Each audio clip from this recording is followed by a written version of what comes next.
اللهم لك الحمد اللهم لك الحمد. سورہ نساء کی آیت نمبر 102 ہے. اعوذ باللہ من الشیطان الرجیم. بسم اللہ الرحمن الرحیم. وَإِذَا كُنْتَ فِيهِمْ فَأَقَمْتَ لَهُمُ الصَّلَاةَ فَلْتَقُمْ طَائِفَةٌ مِّنْهُمْ مَعَكَ وَلْيَأْخُذُوا أَسْلِحَتَهُمْ فَإِذَا سَجَدُوا فَلْيَكُونُوا مِنْ وَرَائِكُمْ وَلْتَأْتِ طَائِفَةٌ أُخْرَى لَمْ يُصَلُّوا فَلْيُصَلُّوا مَعَكَ وَلْيَأْخُذُوا حِذْرَهُمْ وَأَسْلِحَتَهُمْ وَدَّ الَّذِينَ كَفَرُوا لَوْ تَغْفُلُونَ عَنْ أَسْلِحَتِكُمْ وَأَمْتِعَتِكُمْ فَيَمِيلُونَ عَلَيْكُمْ مَيْلًا وَاحِدًا وَلَا جُنَاحَ عَلَيْكُمْ إِن كَانَ بِكُمْ أَذًى مِّن مَّطَرٍ أَوْ كُنتُم مَّرْضَىٰ أَن تَضَعُوا أَسْلِحَتَكُمْ وَخُذُوا حِذْرَكُمْ إِنَّ اللَّهَ أَعَدَّ لِلْكَافِرِينَ عَذَابًا مُّهِينًا. صدق اللہ العظیم.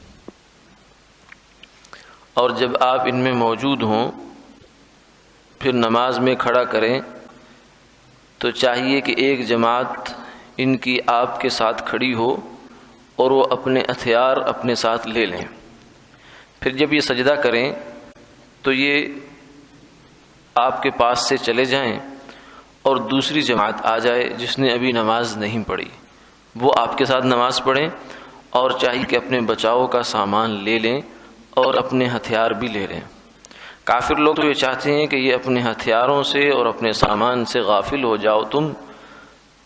اور وہ تم پر ایک بار ہی میں حملہ کر ڈالیں. اور اگر تمہیں تکلیف ہو بارش سے یا بیماری ہو تو تمہارے لیے کچھ گناہ نہیں کہ تم اپنے ہتھیار رکھ دو، البتہ اپنا بچاؤ کر لو. بے شک اللہ نے کافروں کے لیے ذلت والا عذاب تیار کیا ہے.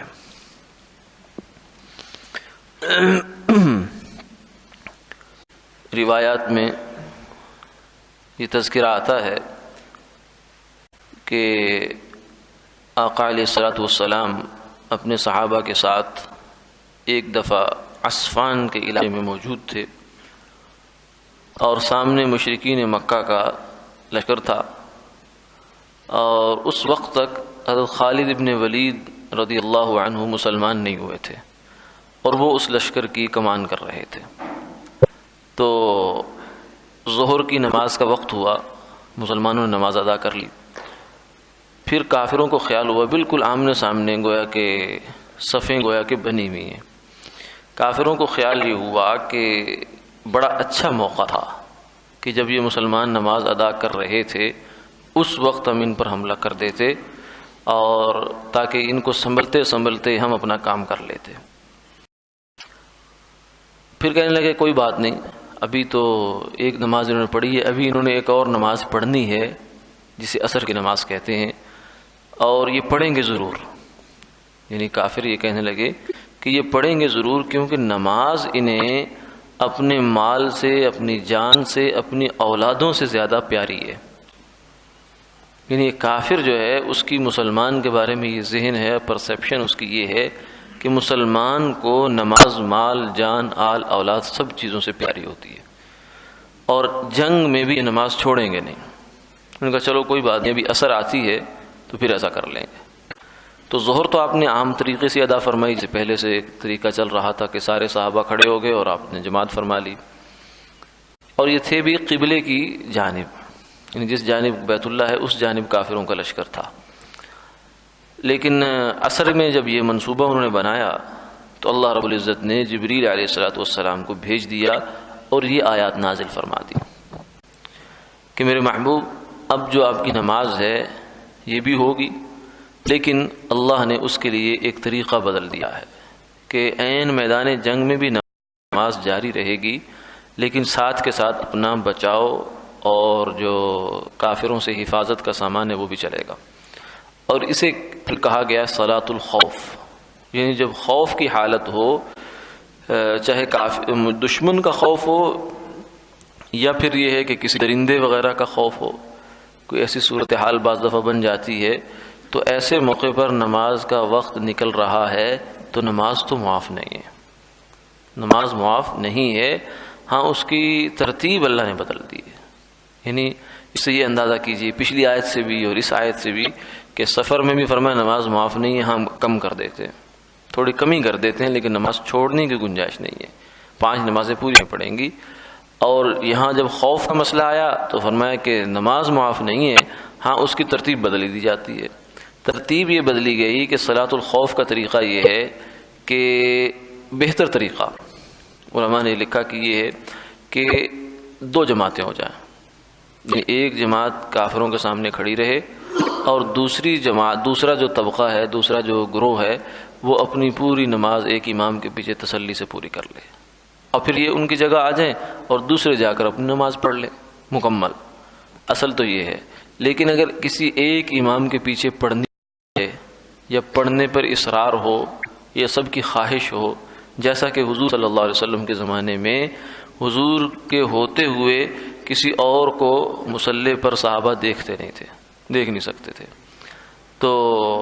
یہ اگر صورتحال ہو تو پھر ظاہر ہے کہ صلاۃ الخوف کی اس ترتیب کی ضرورت محسوس ہوگی۔ اور اس کا عملی جو نمونہ تھا وہ قرآن پاک نے سکھا دیا کہ صحابہ 2 حصوں میں بٹ گئے، ایک حصہ جو ہے وہ دشمنوں کے سامنے پہرے پر گویا کہ کھڑا رہا، اور دوسری جماعت آپ صلی اللہ علیہ وسلم کی اقتداء میں انہوں نے 1 رکعت پوری کی، سجدہ کیا، سجدے کے بعد یہ حضرات اٹھ گئے اور فرمایا آج سے پہلے اپنے ہتھیار لے لو، تاکہ یہ جو تم اٹھ کر جاؤ گے، یہ اگرچہ ویسے تو عام حالات میں تو چلنا پھرنا یہ نماز کے منافی ہے، اس سے نماز باقی نہیں رہتی، ٹوٹ جاتی ہے، لیکن اس خاص حالت میں یہ گویا کہ ایکسیپشن دی گئی، استثناء دیا گیا کہ چلنے سے بھی نماز نہیں ٹوٹے گی۔ ہاں یہ فرمایا کہ ہتھیار اپنے ساتھ پہلے سے رکھو، تاکہ تمہیں ہتھیار اگر دشمن حملہ بھی کر دے تو تمہیں ہتھیار تلاش کرنے میں زیادہ دیر نہ لگے، پہلے سے اپنی پوری مکمل تیاری رکھو۔ تو یہ جو ایک جماعت ہے اس نے رکوع سجدہ کیا، سجدے کے بعد یہ اٹھ کر دشمنوں کے سامنے جا کے کھڑی ہو گئی، اور پھر دوسری جو جماعت ہے وہ آئی اور اس نے آ کر دوسری رکعت جناب نبی پاک صلی اللہ علیہ وسلم کے ساتھ ادا فرمائی۔ تو اس طریقے سے دونوں جماعتوں کی 1 رکعت آپ صلی اللہ علیہ وسلم کی اقتداء میں ادا ہو گئی ان کا، تو آپ صلی اللہ علیہ وسلم نے اس کو سلام پھیر دیا، لیکن ان دونوں جماعتوں نے اپنی 1 رکعت جو رہ گئی تھی وہ اپنی الگ سے پوری کی، تو گویا کہ دونوں کو آپ صلی اللہ علیہ وسلم کی اقتداء میں نماز بھی مل گئی اور بروقت نماز بھی ادا ہو گئی، اور اس کے بعد جو ہے وہ صلاۃ دشمنوں سے بچاؤ کا سامان بھی پیدا کر دیا۔ تو اس چیز کو آج کی آیات میں بیان فرمایا کہ جب آپ صلی اللہ علیہ وسلم موجود ہوں، لیکن یہ آپ کی موجودگی جیسے پیچھے آیت میں تھا کہ یہ کوئی شرط نہیں ہے، صلاۃ الخوف آج بھی ہو سکتی ہے، قیامت تک یہ حکم باقی ہے، کیونکہ آپ صلی اللہ علیہ وسلم کے زمانے کے بعد بھی صحابہ سے بہت ساری روایات میں اس طریقے سے نماز پڑھنا ثابت ہے، صفین کے میدان میں بھی، اور اسی طریقے سے جو قادسیہ وغیرہ کے جو معرکے ہوئے اس میں بھی روایات سے ثابت ہے کہ عین ایسے موقع پر صحابہ نے صلاۃ الخوف پڑھی ہے، یعنی جنگ کے جو تقاضے ہیں وہ بھی نبھائے ہیں، اور جو اللہ کے حضور جھکنے کا تقاضا ہے وہ بھی نبھایا ہے، اور یہی وہ مومن کی زندگی ہے جو مثالی ہے۔ ورنہ عام طور سے ہوتا یہ ہے کہ جب نماز میں لگے تو میدان سے گئے، اور جب میدان میں گئے تو نماز سے گئے، نہیں، یہ نہیں ہے۔ مسلمان مومن کامل جو ہے، مرد مومن یہ ہے کہ جو دونوں کام ساتھ چلاتا ہے، نماز کو بھی اپنی قائم رکھ رہا ہے، اور اس کے بعد جو اس وقت کا صورتحال کا تقاضا ہے اسے بھی قائم رکھ رہا ہے۔ یہ نہیں ہے کہ کوئی فوتگی ہو جائے، ہمارے یہاں تو یہ ہوتا ہے نا کہ جب کوئی ایسی ویسی تھوڑا سا بھی مسئلہ پریشانی پیش آ جائے، کوئی مریض ہمارا ہاسپٹل میں داخل ہو گیا کوئی اس کو خون کی ضرورت ہے یا کوئی ایمرجنسی بن گئی یا کوئی فوت ہو گیا تو ہم سمجھتے ہیں کہ ہمیں نماز کی کلین چٹ مل گئی، ہمیں چھٹی ہوگی. نہیں، ایسا نہیں ہے. جب اس موقع پر بھی تلواروں کی چھاؤں میں بھی، تلواروں کے سائے میں بھی دشمن سامنے کھڑا ہوا ہے، جان کی سب کے اوپر بنی ہوئی ہے، صرف ایک پر نہیں، اس موقع پر بھی جب نماز معاف نہیں ہے، اسے چھوڑنے کی گنجائش نہیں ہے، تو ہم کس منہ سے نماز چھوڑ دیں؟ یعنی اگر ہم ایسے موقع پر نماز کا عذر کر دیں تو کل کو صحابہ کرام ہم سے اگر پوچھ لیں کہ بھائی ہم تو اس حالت میں بھی نمازیں پڑھتے رہے، تمہیں کیا تھا؟ تمہیں کچھ زیادہ ہم سے زیادہ مصروفیت بن گئی تھی، تو کیا جواب ہوگا؟ اس لیے نماز وہ فریضہ ہے کہ جو مسلمان سے کسی حال میں بھی ساقط نہیں ہے. جو اس کو اپنے سے ساقط سمجھتا ہے وہ گویا کہ پھر مسلمان نہیں، کچھ اور ہی ہے وہ. اس لیے آقا علیہ الصلوۃ والسلام نے فرمایا ما بین العبد والکفر ترک الصلاۃ، کہ مسلمان کے درمیان، بندے کے درمیان اور کفر کے درمیان ایک ہی آڑ ہے، ایک ہی دیوار ہے جو نماز ہے. تو نماز ضروری، تو اس لیے فرمایا. ساتھ ساتھ میں یہ بھی بتا دیا کہ نماز میں لگتے ہوئے اپنی جو بچاؤ کی تدبیریں اور سامان ان سے بھی غافل نہیں ہونا. یعنی ایسا نہ ہو کہ تم لوگ جو ہے کہو کہ اب نماز کا وقت ہو گیا، سارے ہتھیار وغیرہ اتار کر چلے جاؤ نماز خشوع خضوع سے ادا کرنے کے لیے، اور پیچھے سے دشمن حملہ کرے اور پھر بھگدڑ بچ جائے، ہتھیار تلاش کرنے کے لیے بھاگ پڑو. نہیں، سمجھداری سے بھی کام لو، اس موقع کا صورتحال کا تقاضا ہے اس کو بھی پورا کرو. تو یہ سبق ہمارے لیے بھی ہے کہ جب کوئی ایسی ایمرجنسی ہمیں بھی بن جائے تو پھر کم سے کم درجہ یہ ہوتا ہے کہ آدمی مختصر کر کے اپنے فرض پڑھ لے. یعنی مختصر وضو مختصر طریقے سے کرے، ایک دفعہ عضو کو دھو لیں تو وضو ہو جاتا ہے. 3 دفعہ دھونا سنت ہے،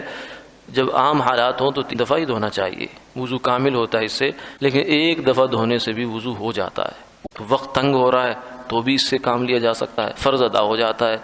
اور اسی طریقے سے جو ہے فرض نماز کے اندر فرض اور واجب پورے کرے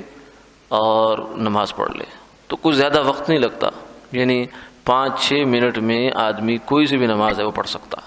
عشاء کی تھوڑی سی زیادہ وقت لگے گا، لیکن اس کا وقت اللہ نے کھلا رکھا ہے، فجر تک ہوتا ہے. ورنہ عام نمازیں جو ہیں 4 رکعت وہ 5-7 منٹ میں آدمی آرام سے پڑھ سکتا ہے اگر فرض پورے کرے. تو دین کا علم جاننے کا یہ بھی فائدہ ہوتا ہے کہ صورتحال کے لحاظ سے سمجھ میں آ جاتا ہے کہ اب کیا کام کرنا ہے. کئی لوگ بیچارے جو ہیں وہ کئی دفعہ گاڑی ٹرین اسٹیشن پہ کھڑی ہوتی ہے، 5-7 منٹ ہوتے ہیں، لیکن انہوں نے کبھی نماز کے فرائض جانے، وہ سمجھتے پتہ نہیں 17 رکعتیں پوری ہوں تو عشاء کی نماز ہوتی ہے، اس لیے وہ سیٹ پر ہی بیٹھے رہتے ہیں، نماز اٹھ کے پڑھتے ہی نہیں ہیں. کہتے ہیں کہ اب کیسے کہاں پڑھ سکتے ہیں ہم، حالانکہ 5-7 منٹ میں آرام سے وہ اپنے وضو کر کے نماز پڑھ سکتے تھے. تو یہ جو ہے ان آیات میں ہمیں یہ پیغام ملتا ہے. آخری جملے میں آپ نے اللہ تعالیٰ نے یہ فرمایا کہ کافروں کے لیے یہ تو دنیا کا مسئلہ ہے، آخرت میں بھی وہ غافل نہ رہیں، ان کے لیے اللہ کے ہاں بڑا ذلت والا دردناک عذاب تیار ہے. وآخر دعوانا الحمد للہ رب العالمین.